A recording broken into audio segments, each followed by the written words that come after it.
Assalamualaikum warahmatullahi wabarakatuh. Selamat malam pemirsa. Berjumpa bersama saya Sahdan di acara Bincang Hangat spesial malam hari ini Minggu 14 Juni 2015. Di studio sudah hadir bersama saya dua orang narasumber yang sangat ditunggu. Beliau adalah Profesor Faruk Muhammad, Wakil Ketua DPD RI. Selamat malam, Prof.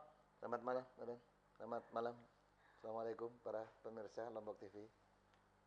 Dan yang kedua, narasumber kita dari Pitra, Bung Erwin Kapa.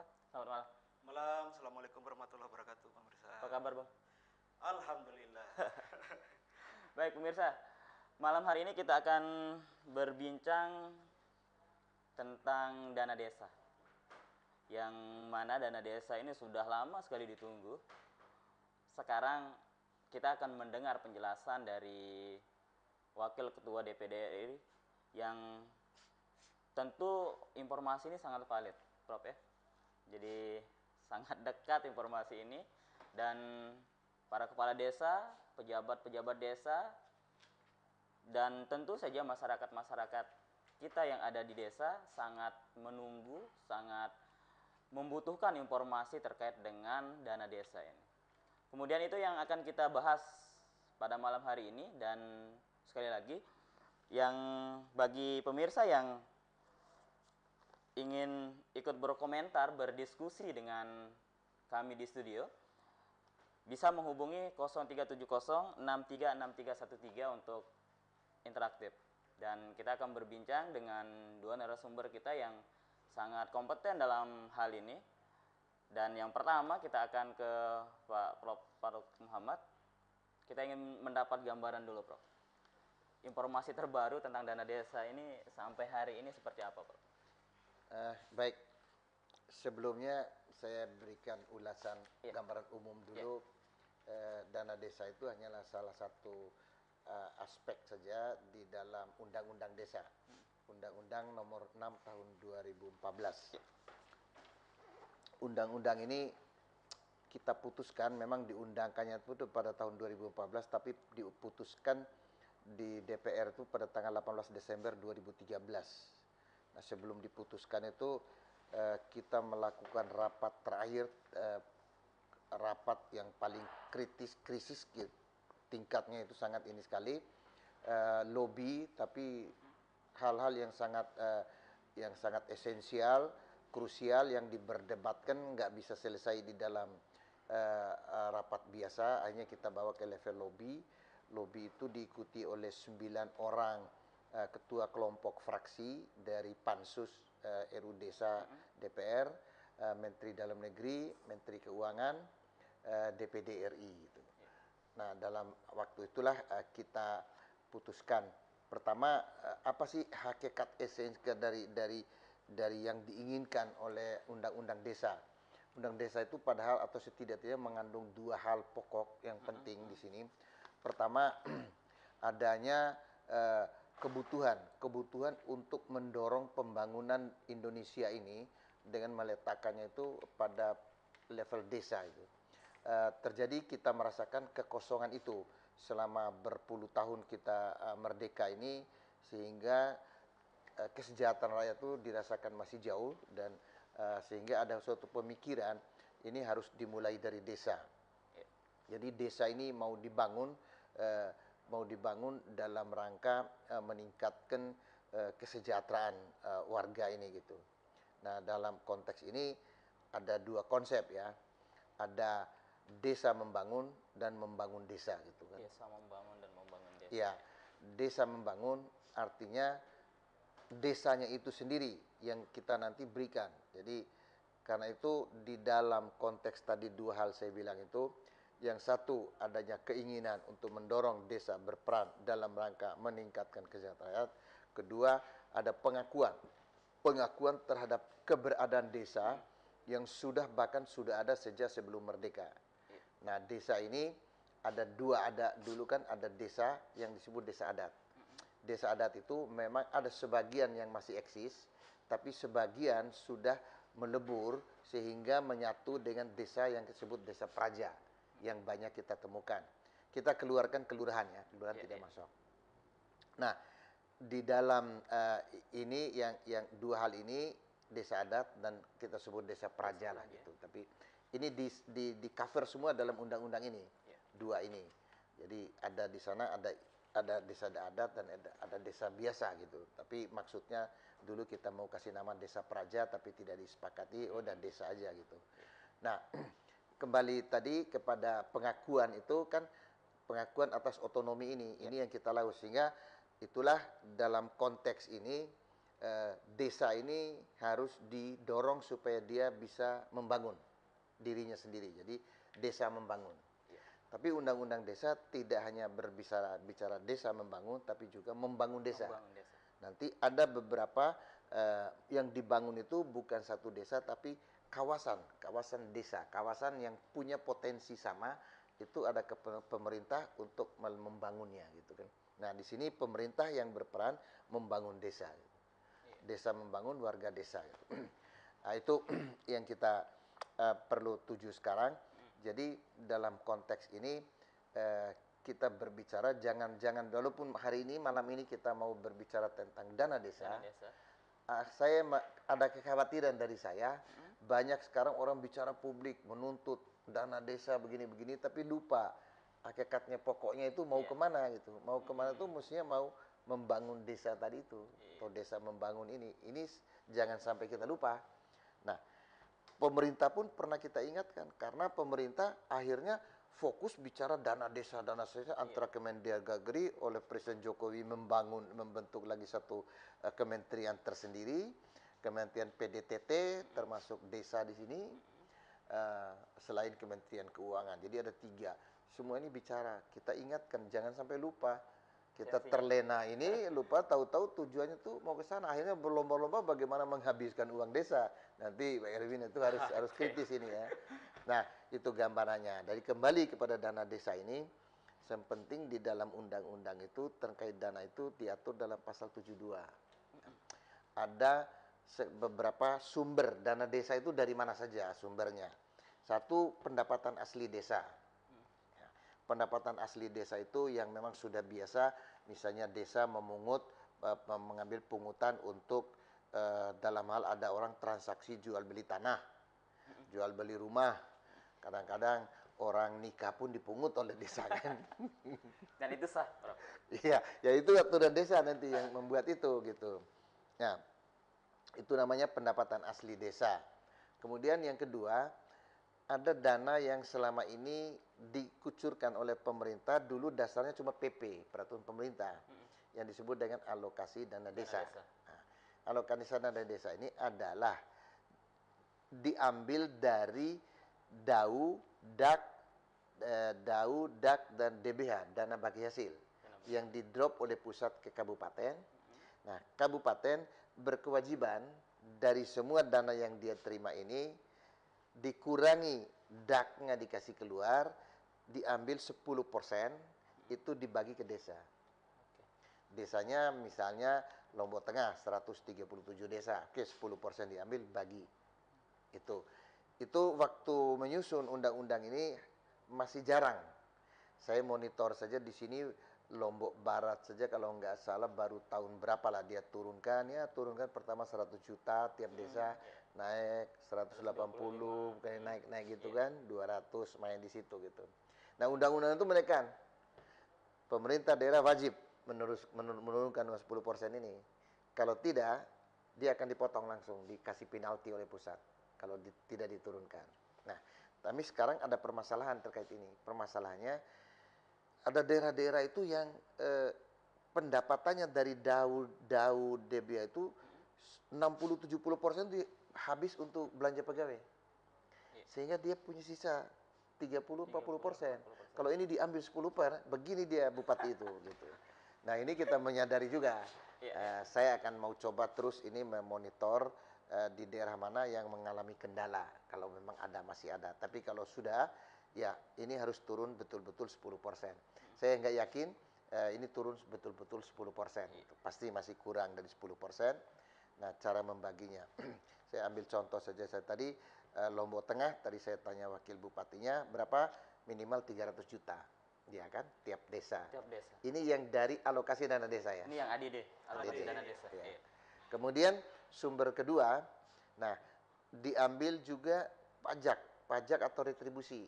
Jadi desa itu kalau ada sumber daya alam yang berasal dari desanya, terus dicari pajak atau retribusi oleh pemerintah daerah, kabupaten, provinsi, nanti dikembalikan nanti 10% untuk desa itu. 10% dari pajaknya dikembalikan. Kemudian ada lagi sumbangan.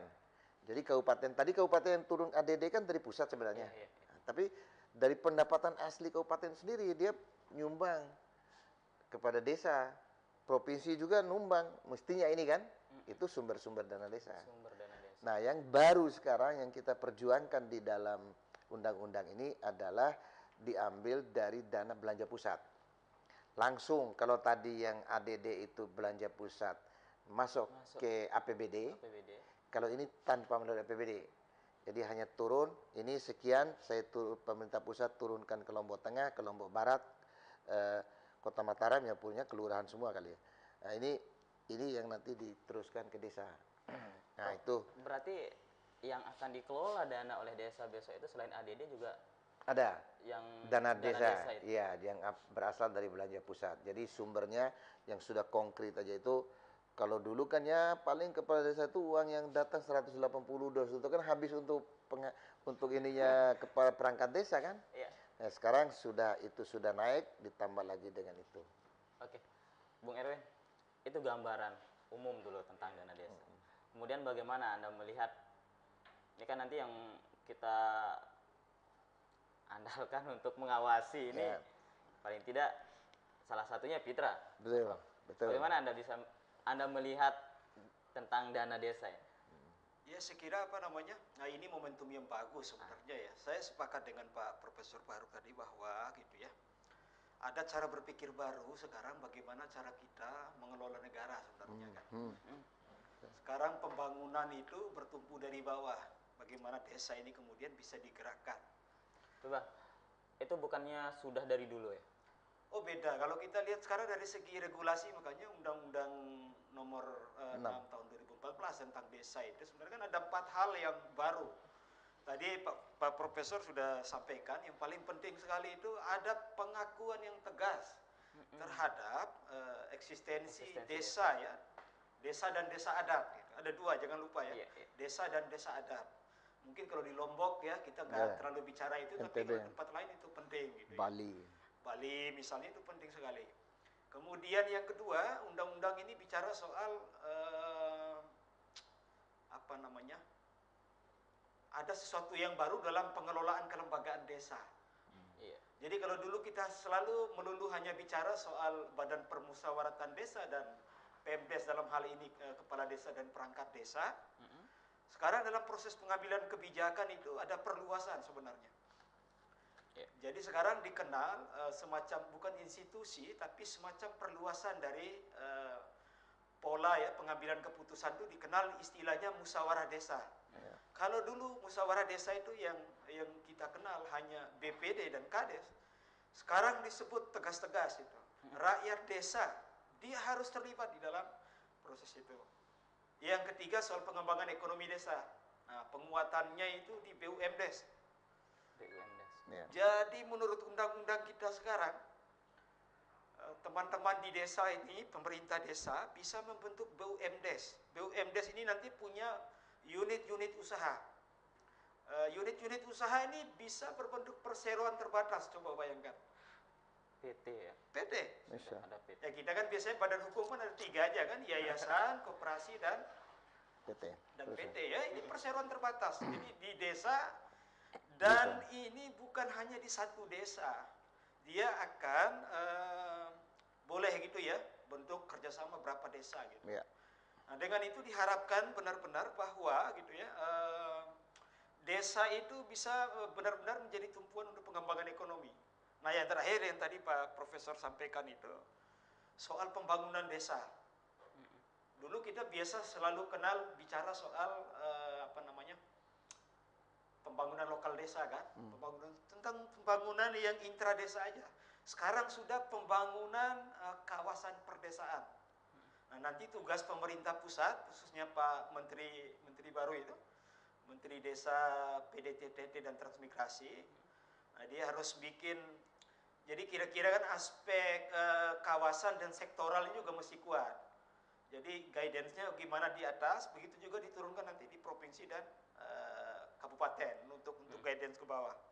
Nah, kalau di NTB ini memang angkanya memang dari dulu tuh 200 sampai 400 lah juta ya setahun dana transfer. Dana transfer itu terdiri dari dana ADD dan dana DPH itu.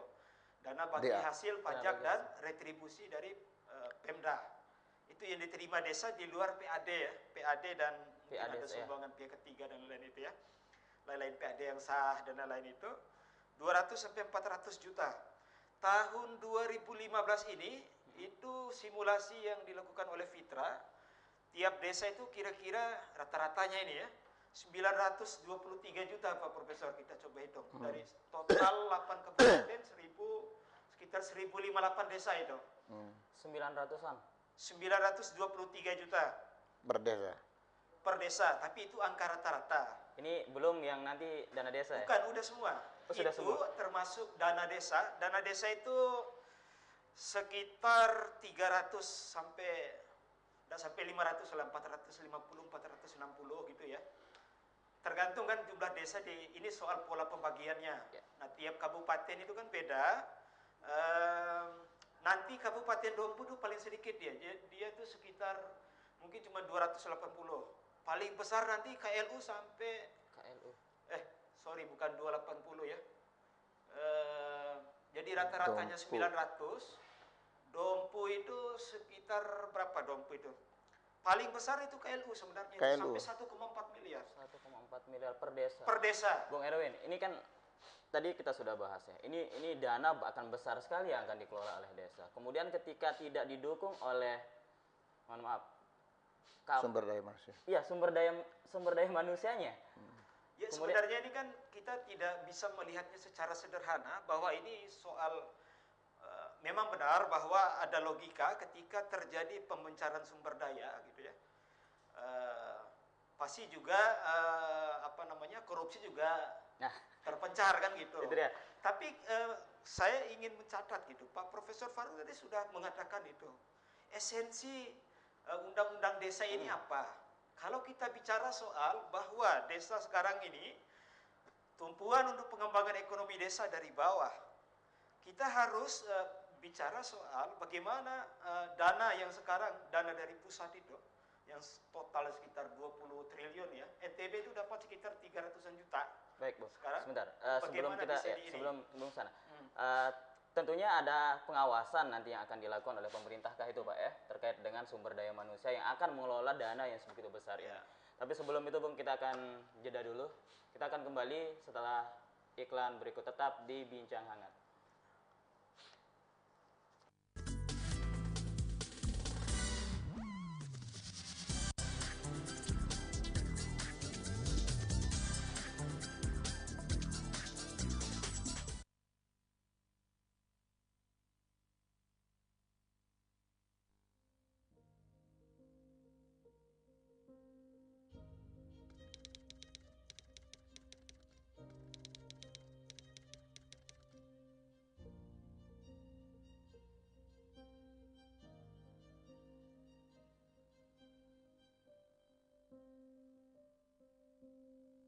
Saat ini korban sudah banyak berjatuhan.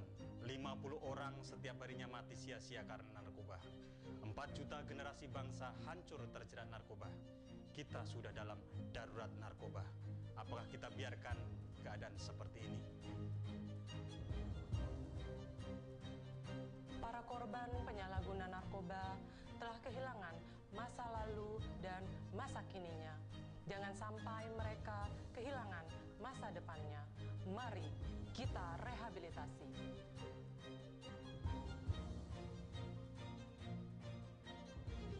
Jangan takut, penyalahguna narkoba. Ingat, sekali lagi, penyalahguna narkoba bukan pengedar atau bandar, tidak dipidana. Dan melaporkan diri ke institusi penerima wajib lapor. Ayo, Kita sukseskan gerakan rehabilitasi 100.000 penyalahguna narkoba. Mari kita selamatkan kota Mataram dari penyalahgunaan narkoba. Menuju Mataram, maju, religius, dan berbudaya. Sekarang juga!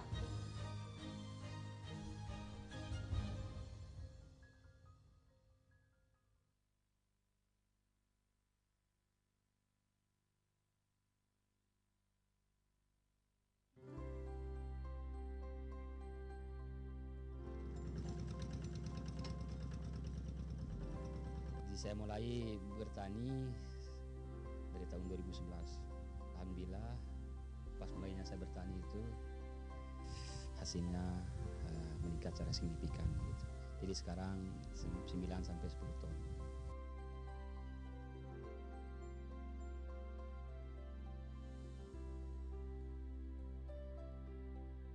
Alhamdulillah dengan beberapa input pendampingan mulai dari bagaimana kita mengelola lahan dengan baik, bagaimana kita melakukan seleksi benih dan menggunakan bibit unggul, menerapkan pola tanam jajar legowo dengan pengaturan jarak tanam, penyediaan sarana produksi pertanian dan benih, kemudian pupuk dan obat-obatan.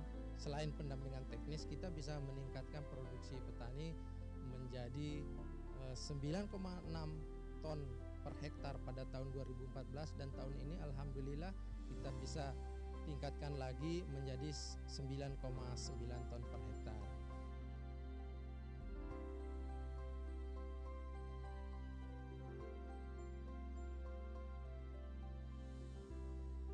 Ini kita harapkan petani ini tidak langsung puas gitu kan dengan produksi ini, tetapi mereka bisa meningkatkan lebih tinggi lagi karena potensi produksinya tuh ada yang mencapai 14 ton per hektar, berarti bisa dicapai oleh petani. Dan alhamdulillah bahwa 2 tahun ini pemerintah sudah dibantu oleh SR PT Nyuwun Negara melalui mitranya CP Bintang Sekongkang membantu kami dalam hal menyediakan saprodi bagi petani dan juga pendampingan.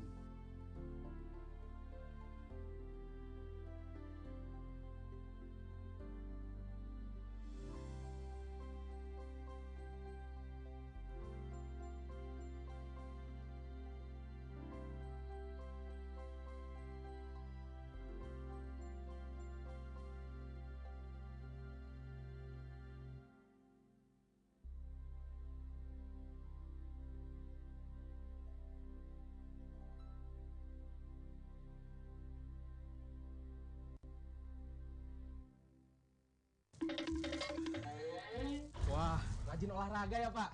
Sudah daftar BPJS Kesehatan belum? Saya kan masih sehatan juga. Sakit itu bisa datang setiap saat loh Pak. Pak. Suster, kalau sekarang saya daftar BPJS Kesehatan, apa bisa langsung dijamin pembiayaannya? Tidak bisa Pak. Perlu waktu 14 hari sebelum Bapak memanfaatkannya. Waktu untuk administrasi kepesertaan, verifikasi data kependudukan, dan menentukan pilihan fasilitas kesehatan tingkat pertama.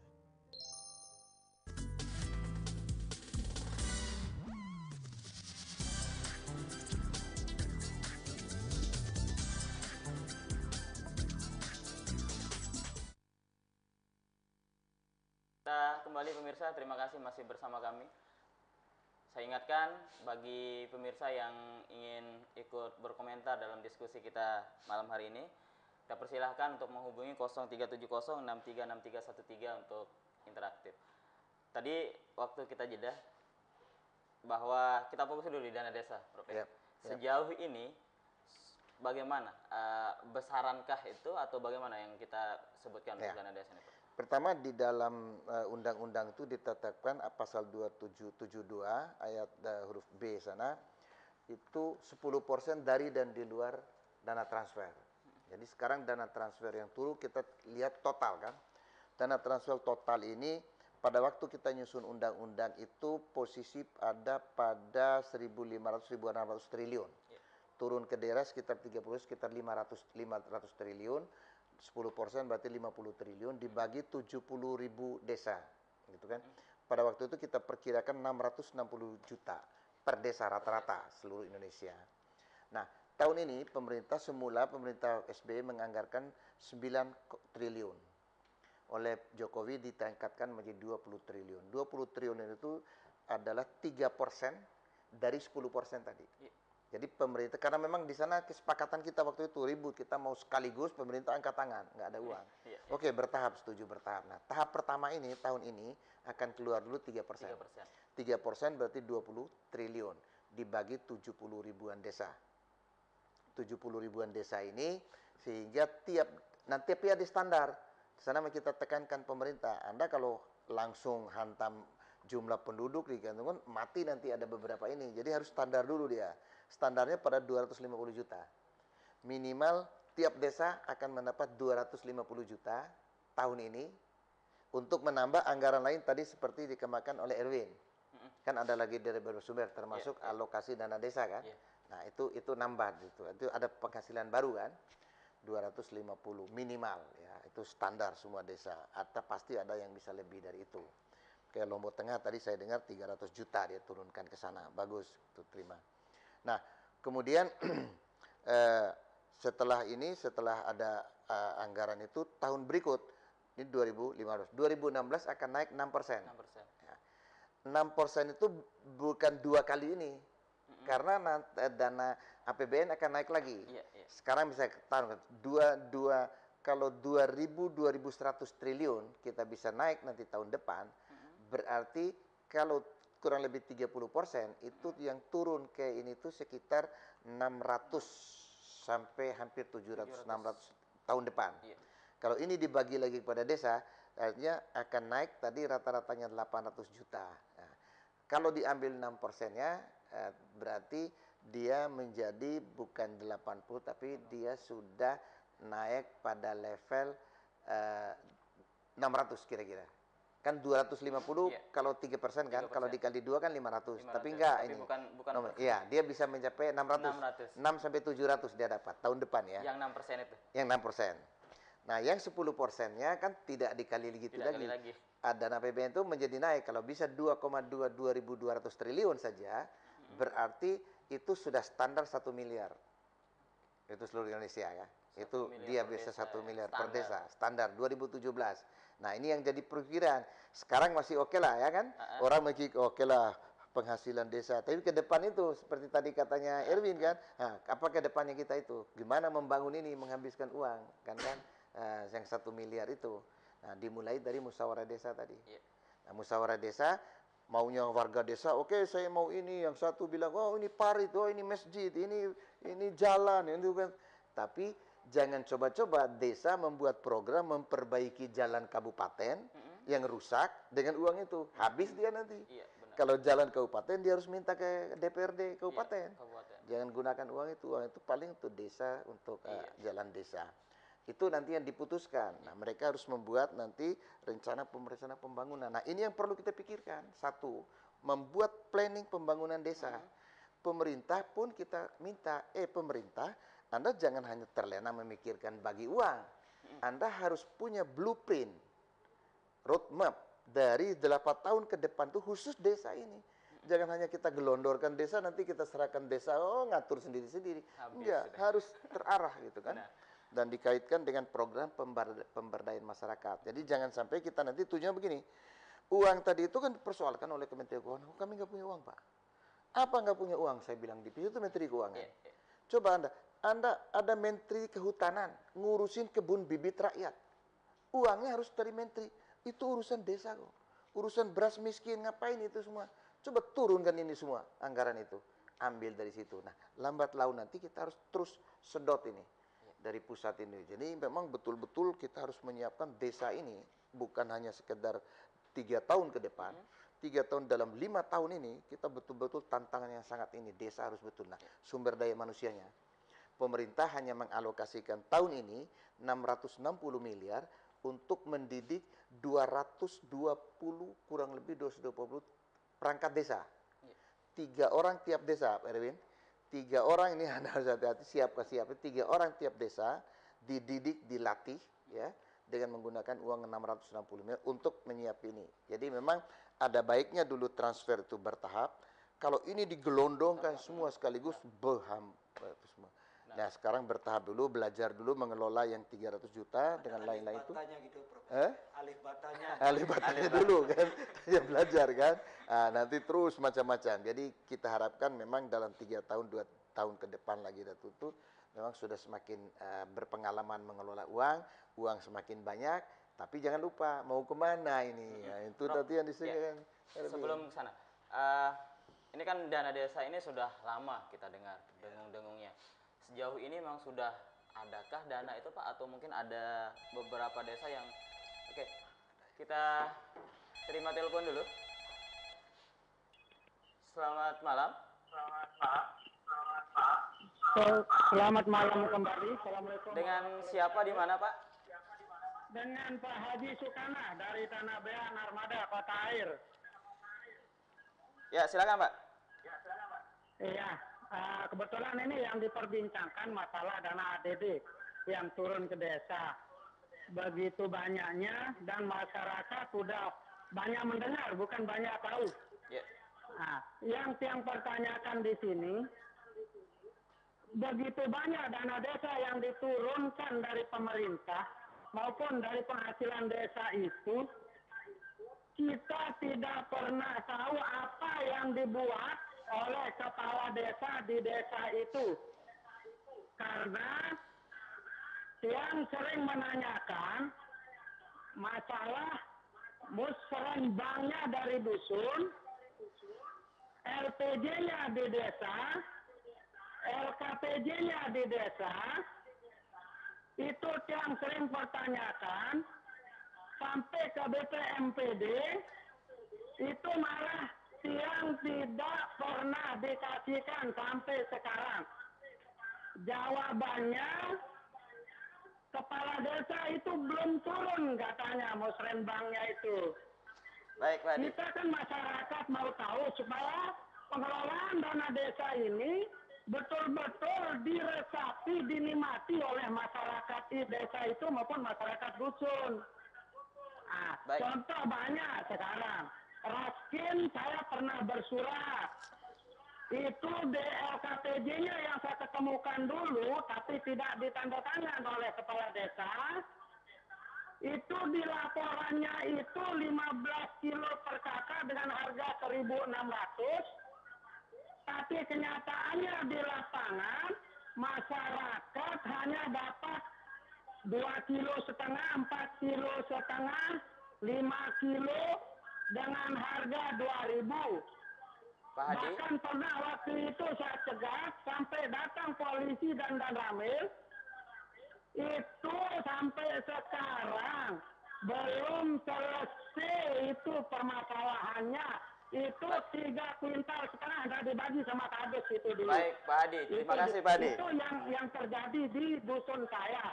Baik, Pak Hadi. Dana ADD yang sekarang, Pak, saya minta tolong. Ini di depan rumah saya, jalan itu udah rusak, Pak. Compang-camping. Dan ada di sana masalah parit kecil itu kita minta tolong supaya jangan kita kena banjir itu oleh yang masukkan air itu. Baik, Pak Hadi, terima kasih Pak Hadi. Itu, tapi sampai sekarang ini belum juga itu Pak. Minta tolong itu supaya kita dikasih tahu supaya betul-betul dan ini dimanfaatkan. Baik, terima kasih Pak Hadi.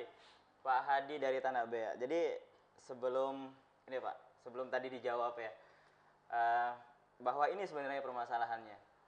Kita rapat musyawarah di desa itu sebenarnya sudah dari dulu aturannya sudah ada. Tapi kembali seperti yang dipertanyakan Pak Hadi tadi yang dari Narmada Tanah Bea.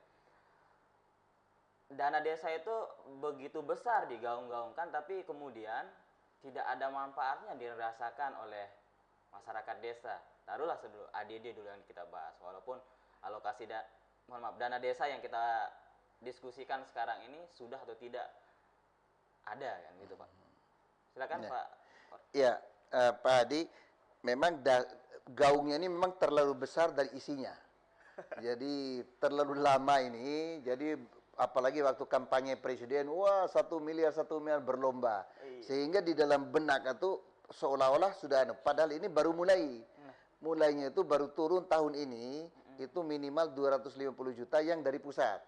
Nah, yang biasanya juga turun, yang biasa dulu itu turun mungkin sekitar 200, nanti sudah akan mulai ini dari alokasi dana desa yang dari APBD dibuat oleh masing-masing kabupaten. Itu naiklah. Jadi uang itu sebenarnya masih belum seperti yang sepenuhnya ditentukan oleh undang-undang, itu satu. Kedua, proses gitu. Jadi Pak ini memang berat nanti. Jalan di muka rumahnya Pak Hadi itu apa namanya tadi? Compang Camping. Jalan desa apa jalan kabupaten? Ya, katakanlah itu jalan desa, ya kan? Pak Hadi minta itu jalan diperbaiki. Tapi tetangganya Pak Hadi di dusun lain itu jalannya robek. Dia minta juga. Coba nanti bagaimana mengatasi begitu banyak kebutuhan masyarakat di seluruh desa yang bervariasi.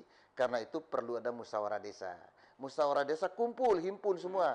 Ada jalan di muka rumahnya Pak Hadi, ada irigasi di dusun sebelah, ada lagi musola, ada lagi segala macam tempat kotoran. Itu dihimpun semua. Nanti oleh Badan Permusyawaratan Desa bersama kepala desa memutuskan mana yang prioritas didahulukan. Tahun ini anggarannya itu sudah mulai naik ya, insya Allah di desa, tapi belum sepenuhnya. Nanti sepenuhnya itu pada 2017. Insya Allah di 2017 itu bukan ngomong-ngomong kosong, itu pemerintah sudah menetapkan yang dana dari belanja pusat, yang dana desa itu akan turun 10%, itu saja itu diperkirakan mencapai hampir 1 miliar. Nah, belum lagi dana perimbangan yang dari desa, belum lagi pajak, belum lagi kalau ada sumbangan dari bupati, dari gubernur, nah itu memang ya di atas 1 miliar itu. Nah, ini harus siap nih. Mau kemana ini? Nah, ini nanti Pak Erwin mungkin. Tapi kalau tadi saya tahu juga Raskin itu loh disinggung sedikit. Raskin itu memang buah si malakama bagi kepala desa. Saya kasihan gitu kan. Benar. Jadi karena nama-nama orang miskin yang menurut daftar di sana itu tidak sesuai dengan kenyataan. Jadi itu hasil sensus 2011 yang sensus orang luar, kepala desa tidak tahu. Begitu datang ini ya sudah di mana-mana semua terjadi begitu. Akhirnya kepala desa runding-runding sudahlah, daripada rame, daripada kepala desa yang diserang, lebih baik bagi roto kalau oleh Jawa Tengah katanya. Semua hantam. Di Jawa Timur masih mendingan rata-rata 5 kilo, Jawa Tengah turun ke 3 kilo, rupanya di sini ada 2,5 kilo. Karena dibagi Jadi bagi roto itu yang jadi masalah sekarang. Ya mudah-mudahan dengan memperbaiki daftar miskin ini sudah diperbaiki kembali, akan lebih baik ke depannya. Ini kembali ke dana desa itu apa penyebabnya sehingga sampai sekarang belum? Ya, dulu kan undang-undang ini ditetapkan, kita bahas itu 18 Desember 2013 atau puncak. Diundangkan pada bulan Januari 2014. Nah, 2014 selama 1 tahun itu sudah kan pemerintahan mau berakhir kan. 2014 itu semua pikir mau pemilu kan. Pemilu ini pemilihan presiden, siapa yang mau pikirkan ini? Uang sudah begini kan. Hanya jadi disusunlah baru bisa di anggaran 2015 oleh SBY anggarannya baru dikasih cuma 9 triliun. Sekarang alhamdulillah Jokowi menaikkan 20 triliun. 20 triliun. Dari pemerintahan daerah sendiri apa yang harus disiapkan Pak untuk? Nah, pemerintah itu harus ini persyaratannya. Bupati ada peraturan menteri dari pusat, ada beberapa nomor 43 memang ini masalah juga. Ada peraturan menteri, kemarin kita undang menterinya, ada yang belum siap. Ada yang sudah keluar tahu-tahu salah, ditulis lagi, revisi gitu kan. Karena memang kan ada 3 menteri nih. Menteri Keuangan, Menteri Desa, Menteri Dalam Negeri. Tadinya aja tuh beberapa bulan ini nggak cocok kan. Mendagri bilang begini, ini bilang begini. Sekarang alhamdulillah sudah mulai mereka bisa bagi tugas kan. Urusan pemerintahan desa urusan Mendagri, urusan pembangunan desa adalah urusannya Menteri Desa PDTT, urusan uangnya Menteri Keuangan. Itulah kira-kira baginya kan. Nah, ini yang ke depan itu. Oke. Kita ke sekarang tantangan kita itu ya itulah bagaimana antara memperbaiki jalan di muka rumahnya Pak Hadi nanti di sana. Ya, kita sekarang kalau di NTB ya, sebenarnya dari sejak bulan Maret itu ribut kan di NTB ini. Kapan uang itu Jadi kalau menurut jadwalnya kan uang itu keluar 3 kali kalau dana yang transfer yang dana desa yang dari APBN. Itu bulan akhir April gitu ya, kemudian akhir April, Juli gitu ya, Juli Agustus gitu, terus Desember. Nah, itu di bulan-bulan akhir lah. Turunnya itu 40-40-20. Dana itu nanti turun melalui rekening pemerintah daerah untuk diteruskan lagi ke pemerintah desa. Nah, uang itu untuk apa? Nah, tadi kita bicara soal esensi sudah tadi. Pengembangan ekonomi, pembangunan desa itu yang paling penting. Dua hal itu. Nah, infrastruktur. Pada intinya kalau kita bicara soal dana desa yang dari APBN ini, menurut regulasi undang-undang itu memang ada dua prioritas. Itu bahkan sudah ditegaskan lagi oleh peraturan Menteri Desa ya, terakhir baru keluar itu nomor berapa ya? Nomor 3 apa nomor 4 itu, Pak? 40-an sekian. Nah, baru keluar ya. Prioritasnya ada dua. Satu untuk pembangunan desa. Pembangunan desa itu tentu ada pelayanan dasar dan pengembangan ekonomi ya. Ya infrastruktur tadi termasuk lah ya, yang pelayanan dasar itu. Nah, yang kedua itu untuk pengembangan kemasyarakatan. Ya. Itu prioritas anggaran pemberdayaan untuk dana desa gitu. Nah, sekarang ini sebenarnya kalau kita lihat situasinya, pemerintah kabupaten yang harus disiapkan apa?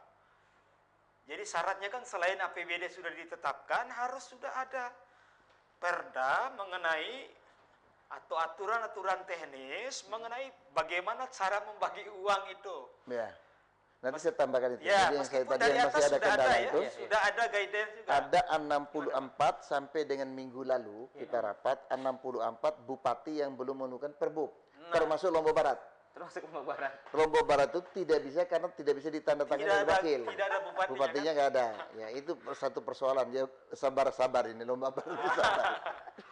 Nah itu aturan regulasi turunan untuk bagaimana cara membagi uang, meskipun dari atas itu sudah ada ya, bahwa di sana udah ada besaran anggaran sekian itu, kira-kira kalau pendekatannya itu dana operasional dengan dana yang untuk publik ya, rutin pembangunan kalau zaman dulu kita kenal itu, ada yang 30-70, ada yang 40-60, udah ada guidance-nya.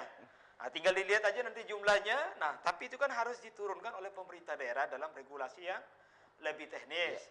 Kemudian yang kedua, karena kita bicara soal esensi tadi, gitu, jangan uangnya turun dulu kalau rencana pembangunan desanya belum jelas. Nah, ini harus dimusyawarahkan dulu dong. Kita tentu sama-sama pahami bahwa kalau untuk tahun 2015 dokumen-dokumen itu sebenarnya sudah ada, gitu ya. Saya yakin sebagian besar sudah ada nih ya. Tapi kalau bulan Maret saja itu Pak Prof belum ada. Jadi orang ribut bagaimana bikin RPJMDes, bagaimana bikin RKPDes dan APBDes. Jalanlah saya ke sebuah kabupaten waktu itu Pak, keliling. Sudah ada 4 desa yang punya dokumen itu. Terkumpulkan dia. Setelah kita cek, copy paste Pak, sumbernya satu orang gitu. Jadi sudah ada juga teman-teman ini yang kreatif lah gitu kan, mirip-mirip konsultan gitu. Jadi 4 desa itu sama semua, sumbernya dari dia gitu. Nah artinya apa? Kita ini punya problem. Jangan sampai ujuk-ujuk ya akhirnya bikin dokumen perencanaan segala macam itu hanya sekedar bagaimana memuluskan pengucuran dana. Nah inilah Pemda itu benar-benar harus sekarang lah, kapan lagi gitu untuk mulai memikirkan itu. Nah menurut Tiang sih tentu kita harus punya antisipasi juga. Menurut kami Pak Prof akhir tahun ini harus ada review itu terhadap semua dokumen-dokumen itu, baik dokumen regulasi di tingkat Pemdanya maupun di tingkat desa. Nah tapi itu kan hanya soal uang. Sekarang yang paling penting apa yang kita sebut dengan pengembangan ekonomi sama pembangunan desa tadi. Ini kan tadi Pak Profesor sudah sampaikan. Jadi duit-duit yang dari menteri itu mau ditarik dikit-dikit, turunin kasih desa semua. Nah sebenarnya yang dari atas itu untuk kementerian yang sektoral, begitu juga Pemda, tinggal diatur saja sebenarnya. Pendekatannya kan kawasan sama sektoral. Nah, rambu untuk program itu bagaimana? Jadi, maksudnya begini, aspek teknokratik untuk program itu harus dirumuskan ini oleh kementerian sampai Pemda ke bawah ini. Harus ada. Jadi itu yang disebut dengan uang itu mau diprioritaskan untuk apa. Misalnya begini, provinsi dan kabupaten misalnya, masalah NTB ini kan masalah rumah dia. Itu yang menyebabkan IPM kita rendah, tingkat kemiskinan kita rendah. Kesehatan. Ya mungkin kita harus bicara soal bedah rumah misalnya ya untuk program prioritas. Itu bisa. Mungkin ya. Tergantung itu kan, guidance dari atas tadi. Itu cara berpikir teknokratik. Tapi menurut saya yang tepat adalah begini. Ada perubahan tadi kan, bahwa kalau kita bicara soal kerangka demokratisasi desa, di kabupaten saja sekarang prakteknya kan cuma DPR sama ini ya, DPRD. yang menetapkan anggaran, DPRD, menetapkan rencana-rencana itu. Ada musrenbang memang. Nah kalau di desa sekarang menetapkan semua dokumen itu, masyarakat harus ikut. Itu yang saya bilang tadi. Kabupaten aja masih mundur sekarang ini, jauh lebih maju desa. Nah, Pak Hadi tadi, sekarang waktunya Pak, hak Anda itu sudah konstitusional. Nggak ada yang boleh larang-larang Pak Hadi itu kalau pergi ke kantor desa, saya harus ikut. Karena sudah diatur di undang-undang, sudah diberikan, itu yang disebut dengan hak konstitusi. Kalau orang tidak melaksanakan itu Pemdes, ya melanggar konstitusi namanya itu. Haknya dilanggar. Pak Hadi sebagai warga ini. Nah, jadi pada prinsipnya, jadi kira-kira rumpun-rumpun programnya tadi itu perlu diberesin gitu dari atas, Pemprov, kemudian Pemda gitu ya. Dan paling penting juga itu sebenarnya soal pengembangan ekonomi tadi. BUMDes itu Pak Prof. Luar biasa sekarang ini. Nah, kembali kepada tadi musyawarah desa itu sekali setahun. Sekali setahun dia ada musyawarah desa mengemukakan semua kan keinginan-keinginan, aspirasi semua itu yang nanti akan diseleksi di sana gitu. Nah itu memang yang ke depan. Jadi tantangan kita kemudian nanti gimana nih, siapa yang menyusun kan copy paste semua ini. Nah pemerintah sudah menyiapkan, minggu lalu itu kita rapat, itu akan ada 30-an ribu tenaga pendamping. Jadi minimal 2-3 desa ada satu tenaga pendamping yang nanti membantu merumuskan itu semua. Itu dari masyarakat desa setempat? Ya, itu dari mas diambil, tapi nanti pemerintah yang akan melatih mereka dan membiayai mereka. Jadi di luar anggaran itu lagi, jadi dana pendamping ini namanya. Itu nanti akan dilatih pada tahun ini. Ini kan kebiasaan nih Prof, musyawarah digelar di tingkat desa, kemudian lagi di kecamatan. Clear kita di tingkat desa, kecamatan, tapi nanti di kabupaten. Saya kira itu poin yang penting ya. Mungkin sekarang yang perlu salah satu ya, yang juga berharap ini dapat dari Pak Profesor ya. Yang sekarang ini menurut yang penting ini kita harus pikirkan soal harmonisasi perencanaan antara yang di desa dengan kabupaten dan provinsi. Agar ini enggak nanti kan satu ke kiri satu ke kanan gitu kan. Nah, ada prinsip-prinsip kalau di perencanaan bottom up itu yang perencanaan dari bawah gitu ya. Mungkin enggak gitu ya. Karena ini kan murni perencanaan dari bawah kalau kita ngomong soal RPJMDes. Mungkinkah perencanaan yang di tingkat kabupaten itu kemudian nanti dia paling tidak 70-80% itu harus berkiblat pada RPJMDes. Tapi proses di desa juga harus bagus Pak. Jangan yang tidak pernah kayak Pak Hadi itu tadi. Copy paste itu. Nah, harus benar-benar orang itu terlibat di musyawarah desa untuk menyusun rencana-rencana itu tadi. Termasuk soal anggarannya. Nah, kenapa kita penting melakukan harmonisasi itu? Fitra sekarang misalnya kita sedang coba jalankan ini Pak Prof. E-village gitu ya. Bagaimana dokumen perencanaan dan penganggaran untuk tiap desa itu nanti dikoordinasi lewat Bapeda. Nah, semua dokumen perencanaan itu tiap tahun itu elektronik base-nya dan itu bisa diakses, termasuk yang data perencanaan kabupaten. Nah, nanti bisa dilihat mana proyek yang sudah masuk, mana yang belum. Kemudian lihat dia rumpunnya ini sudah pas nggak?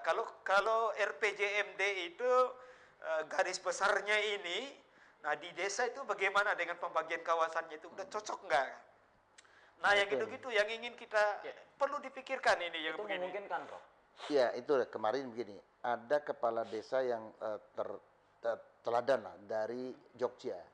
Dia memaparkan itu, dia punya, saya sudah punya semua ini.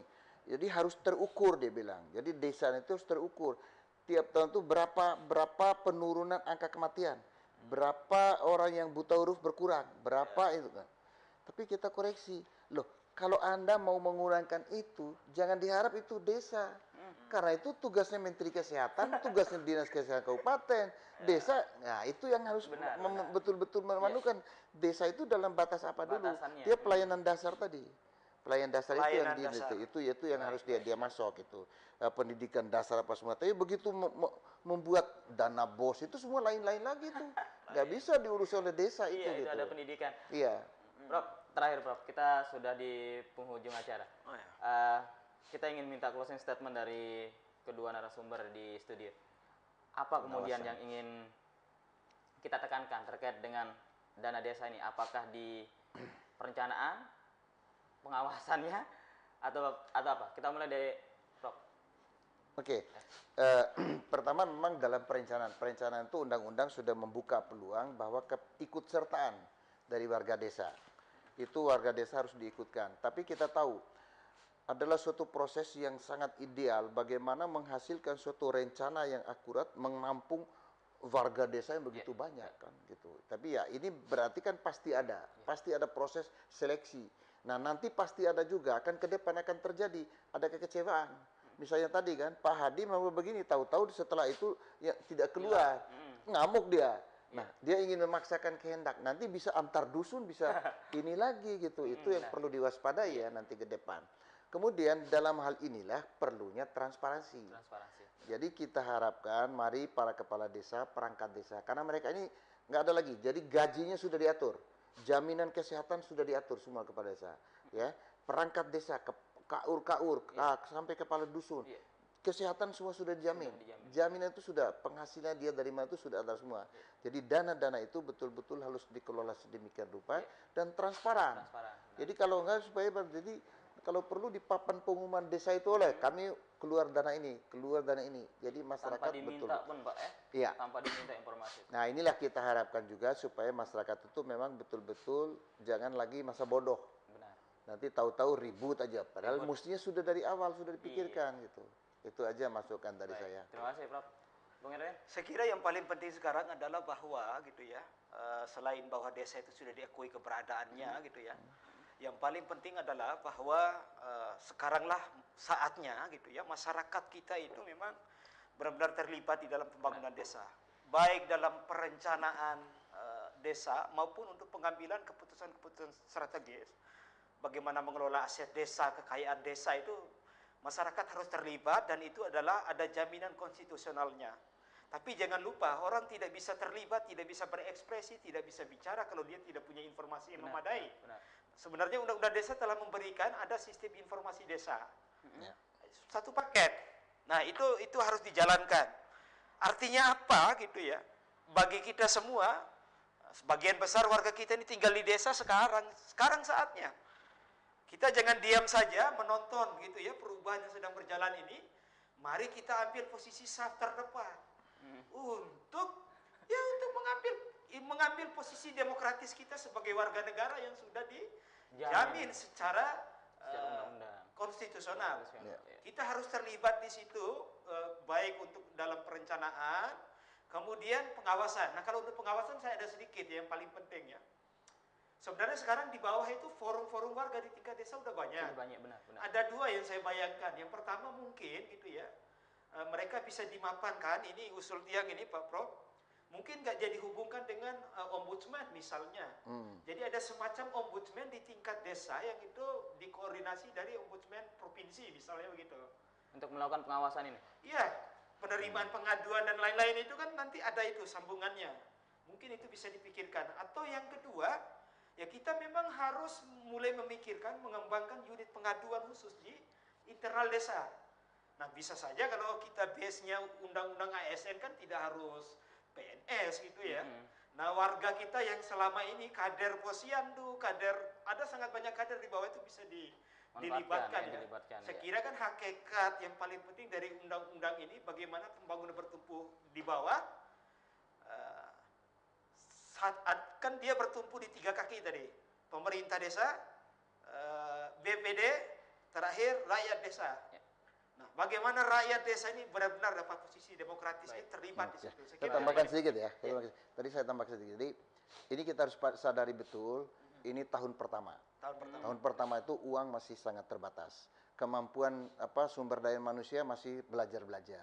Jadi kita harus jadi jangan sampai kita ribut, habiskan waktu dan energi, akhirnya timbul konflik saling. Tapi yang penting semua dengan nawaitu yang baik, terutama perangkat desa ini, mari kita membuka diri. Dan semua harus menyadari dana ini masih sangat terbatas. Nanti jadi tempi yang perlu diperhatikan tadi memang program pemberdayaan seperti posyandu, irigasi apa segala macam, termasuk keamanan ketertiban. Dulu sebenarnya mau masuk itu Polmas di sana, tapi tahu-tahu gagal saya berdebat tadi nggak bisa. Tapi kepentingan keamanan ketertiban desa itu perlu dijamin di sana. Jadi kita harapkan masyarakat sama-sama mari kita jangan sampai timbul ini. Kalau ada masalah duduk bersama, selesaikan bersama. Mudah-mudahan di tahun ketiga nanti kita betul-betul sudah bisa desa, sudah bisa bangkit, sudah bisa take off dengan anggaran yang cukup. Terima kasih pemirsa. Prof, terima kasih. Bung Erwin, terima kasih. 1 jam kita sudah menemani pemirsa dan sekali lagi pemirsa, kita memang harus terlibat. Kita harus terlibat, jangan sampai nanti setelah terjadi apa yang kita tidak inginkan, kemudian baru kita protes. Dan bagi pemerintahan desa, transparansi yang penting. Itu Prof. Bung Erwin, terima kasih. 1 jam sudah kami menemani Anda pemirsa.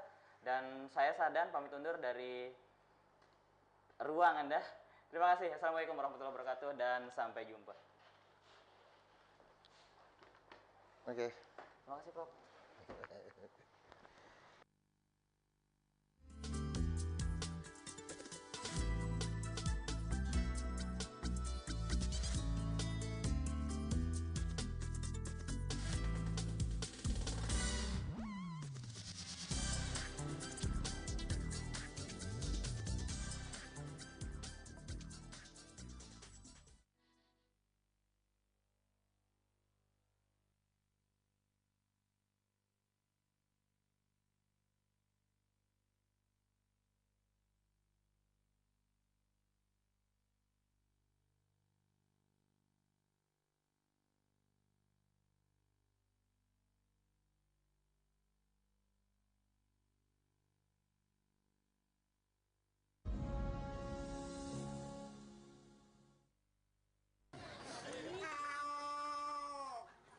Ya, apaan milih tekawok?